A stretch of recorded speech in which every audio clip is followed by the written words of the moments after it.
Hello दोस्तों, आज मैं आपके सामने एक नया टॉपिक लेकर हाजिर हूँ जिसका नाम है वर्ब। वर्ब असल में एक्शन वर्ड्स होते हैं जो हमारी समझ में नहीं आते हैं, जिसकी वजह से हमें टेंसेस भी समझ में नहीं आ पाते हैं। अक्सर क्लासेस में 6 से लेकर और ऊपर की क्लासेस तक हमें टेंसेस पढ़ाए जाते हैं और उसके दौरान हमें बताया जाता है कि इसमें फर्स्ट फॉर्म लगेगी, इसमें सेकंड फॉर्म लगेगी, इसमें थर्ड फॉर्म लगेगी, इसमें आईएनजी फॉर्म लगेगी। लेकिन चूंकि हमें पता ही नहीं होता कि वर्ब क्या होगा, क्या होता है, तो हमें उसका इस्तेमाल भी नहीं आता है। और अगर आपको वर्ब आ जाए तो मेरी बात पे यकीन कीजिए कि आपको 100% टेंसेस बनाना आ जाएगा। इसलिए आज मैं आपके सामने बहुत ही आसान तरीके से, बहुत शॉर्ट में आपको वर्ब की फॉर्म्स समझाने जा रहा हूं। ध्यान दीजिएगा। देखिए, दरअसल वर्ब्स हमारे एक्शन वर्ड्स होते हैं। एक्शन वर्ड जो भी इस सेंटेंस में हमारा एक्शन होगा उसको हम एक्शन वर्ड बोलेंगे। ठीक है, तो फॉर एग्जांपल हम ये कहें कि Ravi plays football. Ravi plays football. यहां पर काम का करने वाला रवि है, प्लेज एक्शन वर्ड है जो भी वर्ब हुआ है, और फुटबॉल जिस पर ऑब्जेक्ट पे काम हुआ है। ठीक है, तो हम ये देखें तो प्लेज हमारा वर्ब होगा। अब एक और एग्जांपल अगर हम देखें, Ravi is playing football. Ravi football खेल रहा है।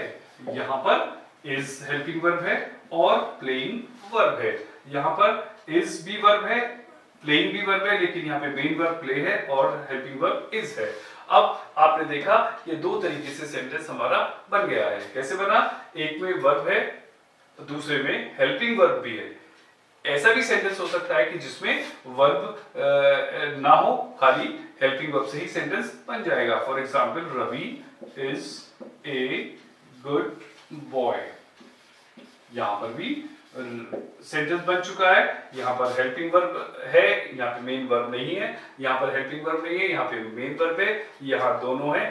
तीन तरीके से हमारा वर्ब इस्तेमाल हुआ है, लेकिन कोई भी सेंटेंस ऐसा नहीं है जो हेल्पिंग वर्ब या वर्ब के बिना बन सकता हो। ठीक है, अब आगे हम देखते हैं कि ये इनका इस्तेमाल और ये कैसे बनते हैं। वर्ब होता क्या है? वर्ब दरअसल एक्शन वर्ड्स होते हैं जिनको हम अलग अलग फॉर्म्स में इस्तेमाल करते हैं। तो आइए अब मैं आपको बताता हूं कि कैसे ये वर्ब होता है और कैसे अलग अलग चीजों में इसको इस्तेमाल हम करते हैं। ठीक है, तो नेक्स्ट पॉइंट में हम पढ़ेंगे कि वर्ब के डिफरेंट फॉर्म्स क्या होते हैं। मेन वर्ब समझने से पहले हम वर्ब की क्लासिफिकेशन जान लें कि ये दो पार्ट्स में हम स्टडी करते हैं। हमारे एक होते हैं मेन वर्ब्स और दूसरे होते हैं हेल्पिंग वर्ब्स। ठीक है, मेन वर्ब्स जो doer of the main action का काम करते हैं सेंटेंस में, और हेल्पिंग वर्ब दो तरीके के होते हैं जिसमें हम प्राइमरी वर्ब्स कहते हैं जो बी की फॉर्म में होते हैं, और दूसरे होते हैं मॉडल वर्ब्स जिनको हम पहले भी पढ़ चुके हैं। प्राइमरी की फॉर्म जो होती है वो is and are, was were और विल बी या शेल बी का इस्तेमाल करते हैं। मॉडल वर्ब्स हमारे can, could, will, would, shall, should, may, might,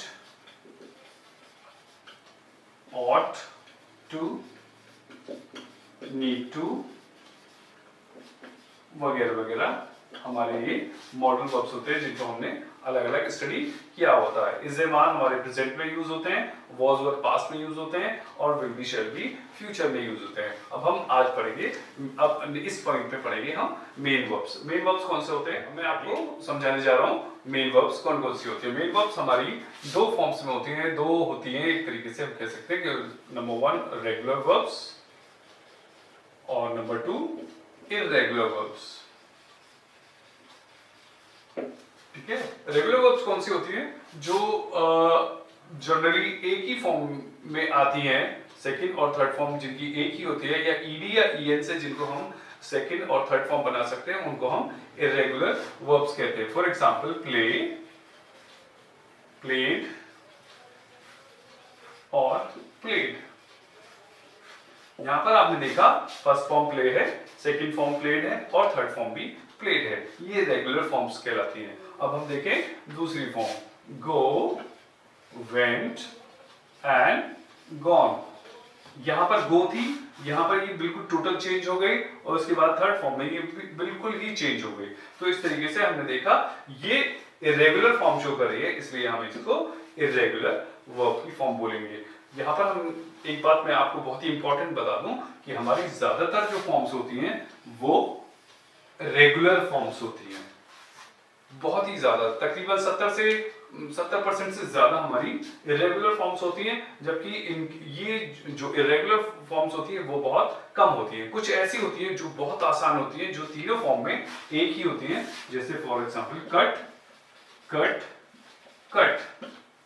ये हमारी ऐसी कुछ फॉर्म्स है जो बिल्कुल एक जैसी रहती है। इनको भी हम इरेगुलर फॉर्म्स के कैटेगरी में रखते हैं। अब आगे हम पढ़ते हैं प्ले, प्लेड और प्लेड। ये फर्स्ट फॉर्म है, ये सेकंड फॉर्म है, ये थर्ड फॉर्म है। इनका इस्तेमाल कैसे, इस चार्ट के थ्रू में आपको समझाऊंगा कि कैसे तीन फॉर्म्स में हम इनको स्टडी करते हैं। इसके अलावा एक और फॉर्म होती है जिसको हम आईएनजी फॉर्म बोलते हैं, बहुत ही आसान है, उसको हम अपने समझेंगे। सबसे पहले देखते हैं फर्स्ट फॉर्म क्या होती है। जैसे फॉर एग्जाम्पल प्ले, ये बेसिक फॉर्म कहलाती है। प्ले का मतलब होता है खेलना। हिंदी में याद रखिएगा जितनी भी वर्ब्स होंगी उनका एंड हिंदी में ना पे खत्म होगा। जैसे फॉर एग्जांपल खेलना, खाना, हंसना, जाना, खोना, रोना, धोना, पीटना, उठना, जाना, जितनी भी वर्ब्स हमारी हिंदी में होंगी वो ना पे खत्म होंगी। अब देखिए जैसे प्ले है, प्ले का मतलब है खेलना। अगर आई और प्लूरल्स हो प्रेजेंट की टेंस में हम इसको इस्तेमाल कर सकते हैं, लेकिन अगर सब्जेक्ट सिंगुलर हो, यानी कि सब्जेक्ट अगर सिंगुलर हो तो हम उसके साथ एस या ईएस जोड़ लेते हैं और ये हमारा सेंटेंस बन जाता है। फॉर एग्जांपल प्ले का बनेगा प्ले खेलता है या खेलती है। अब हम नेक्स्ट चलते हैं सेकंड फॉर्म। सेकंड फॉर्म को हम पास्ट फॉर्म भी बोलते हैं। जैसे ही हम सेकंड सेंटेंस में सेकंड फॉर्म को लगाएंगे हमारा सेंटेंस पास्ट बन जाएगा। फॉर एग्जांपल प्लेड, ठीक है, प्लेड, आई प्लेड क्रिकेट, मैं क्रिकेट खेला था। तो जहां भी हम ईडी या ईएन की फॉर्म लगाएंगे समझ लीजिए वो सेंटेंस हमारा पास्ट बन गया है। अब आते हैं थर्ड फॉर्म पर। इसकी थर्ड फॉर्म है प्लेड। अब आप कंफ्यूज होंगे कि सेकंड भी और थर्ड भी एक ही फॉर्म है, तो कैसे पता चलेगा कि ये सेकंड फॉर्म है और ये थर्ड फॉर्म है। आइए मैं बताता हूं, बहुत आसान तरीका है इसका कि जब खाली वर्ब की सेकंड फॉर्म हो तो वो सेंटेंस पास्ट फॉर्म शो कर रहा है, और अगर सेंटेंस में इस प्लेड से पहले हैज, हैव या हैड का यूज किया गया हो तो ये थर्ड फॉर्म का इस्तेमाल होगा। अगर हम सेंटेंस में हैज या हैव के साथ प्लेड का यूज कर रहे हैं तो उसका मतलब होता है चुका है, चुकी है या चुके हैं। इस काम के हो सकने का, हो चुकने का पता इससे चलता है। और अगर पास्ट है तो पास्ट में किसी काम के हो चुकने का पता चलता है। और अगर विल हैव, शैल हैव के साथ इसको लगाया गया है तो ये सेंटेंस फ्यूचर में हो जाएगा। ठीक, आइए अब हम इसका फर्क पता कर लिया हमने। अब नेक्स्ट दो एक एग्जांपल्स के साथ हम देखते हैं कौन कौन सी फॉर्म्स में सेंटेंस बनेगा। जैसे फॉर एग्जांपल ईट, ईट का मतलब होता है खाना। सेकंड फॉर्म अगर हम सब्जेक्ट सिंगुलर है तो हम इसके साथ एस लगा देंगे, सेंटेंस ईट्स खाता है या खाती है हो जाता है। अब देखते हैं हम इसकी सेकंड फॉर्म एट, जो कि इरेगुलर फॉर्म जैसे मैंने आपको बता चुका हूं, और ये ईटन, ईटन जो खा चुका है। ठीक है, तो सेंटेंस में अगर हम देखें, अगर ये देखें आई एट बनानास, तो सेंटेंस हमारा पास्ट हो गया। इसमें कोई वॉज वर्ब या कोई भी हेल्पिंग वर्ब लगाने की जरूरत नहीं है। ठीक है, तो सेंटेंस हमारा पास हो जाएगा खुद ब खुद अगर हमने सेकंड फॉर्म लगाई है। और अगर हम कहते हैं I have eaten the mangoes या I have eaten the ice cream या I have eaten the bananas, तो हमारा सेंटेंस ये दिखाता है कि हम जो एक्शन था उस सेंटेंस का वो काम पूरा हो चुका है। चलिए अब देखते हैं हम एक आध और एग्जांपल। जैसे फॉर एग्जांपल गो, और अगर सेंटेंस में सिंगुलर है तो ईएस और लग जाएगा, इसमें गोज हो जाएगा, जाता है या जाती है।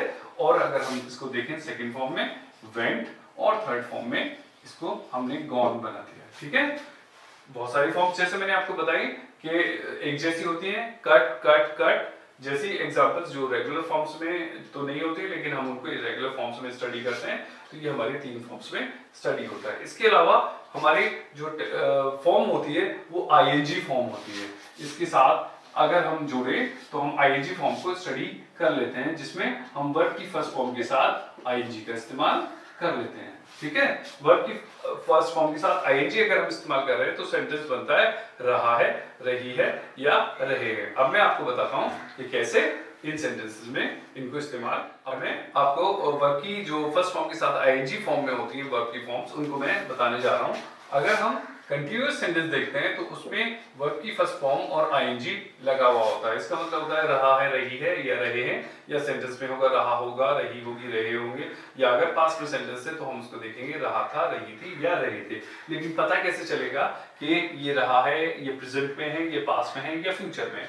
इसके साथ हम देखेंगे, अगर हमने helping verb is, am, are plus verb की फर्स्ट फॉर्म और आईएनजी लगाया है तो सेंटेंस हमारा बनेगा रहा है, रही है और रहे हैं। और अगर हमने सेंटेंस में वॉज और वर्ब लगाकर सेंटेंस में वर्ब की फर्स्ट फॉर्म और आईएनजी लगाई है तो इसका मतलब होगा रहा था या रही थी या रहे थे। ठीक है, और अगर हमने इस सेंटेंस में विल बी या शैल बी के साथ वर्ब की फर्स्ट फॉर्म और आईएनजी लगाया है तो सेंटेंस में बनेगा रहा होगा, रही होगी या रहे होंगे। तो आपने देखा, इस तरीके से हमारी चारों फॉर्म्स को हम स्टडी करते हैं। अगर आपने इसको अच्छी तरह से समझ लिया तो हमारा सेंटेंस में काम करना, बहुत ही टेंसेस को करना आसान हो जाएगा।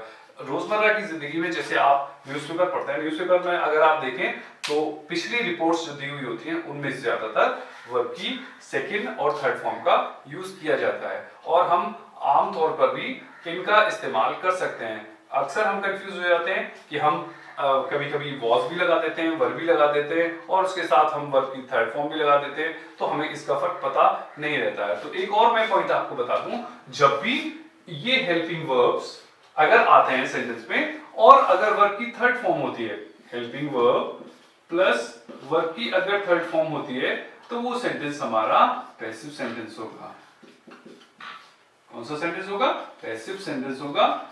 तो हम बिल्कुल भी कंफ्यूज ना हो, जब भी हेल्पिंग वर्ब और वर्ब की थर्ड फॉर्म आएगी तो सेंटेंस हमारा पैसिव होगा। इसके अलावा हमारे इज, एम, आर के साथ, वॉज, वर के साथ, विल बी, शैल बी के साथ अगर ये तीनों फॉर्म्स दिए हुए हैं तो हमें इनमें बिल्कुल क्लियरिटी होनी चाहिए कि ये सेंटेंस प्रेजेंट के हैं, ये पास्ट के हैं और ये फ्यूचर के।